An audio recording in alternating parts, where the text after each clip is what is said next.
Like we were discussing the other day about bull markets and where the name comes from, this time bear market, the name comes from something very similar, the behavior of the bear, which puts its prey down, attacks it.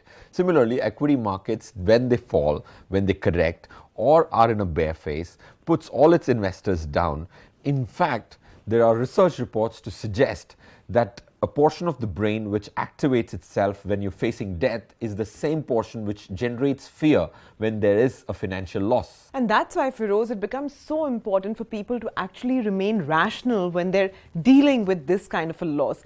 And here's why it shouldn't scare you, because whether it's a bull market or a bear market, they actually follow cycles just like an economic cycle, which has 4 phases, whether it's an expansion, a peak, contraction, or a trough. So what usually happens is that when there are fears of an economic slowdown, the prices of assets start to correct, and subsequently a bear market would set in. Yes, bear markets are those periods when you're making lower than the long-term average return of a specific asset. If you take equity, for example, the long-term return for decades for Nifty, which represents the largest index of our country, is 14 to 15%. If you take 1st April 2008 till 31st March 2018, the returns have been in the range of 7 to 8% for Nifty. This clearly indicates that we have got lower than long-term returns for the last 10 years on the index, which is the largest index. So this could be termed as a bear market.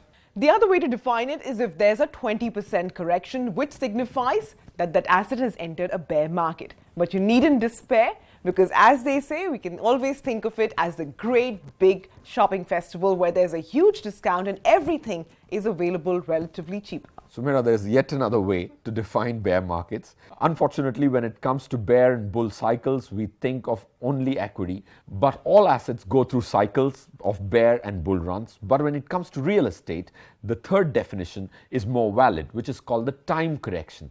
For example, property prices, especially in metro residential area, have not increased for the last 5 years. Neither have they decreased. But will I still term this as a bear market? Yes, because 5 years of no price movement is 5 years lost in a high inflationary economy like India. So that will also be the third definition to a bear market, Sumira. So the bottom line is bull or bear, there's no need to either be overly exuberant or be in a state of panic. Growth, the primary objective of any and every investment. There are many parameters to measure it in mutual funds like every other asset class. One amongst them that we consider most often is the CAGR, or the compounded annual growth rate. And this measures the mean annual growth over various periods of time.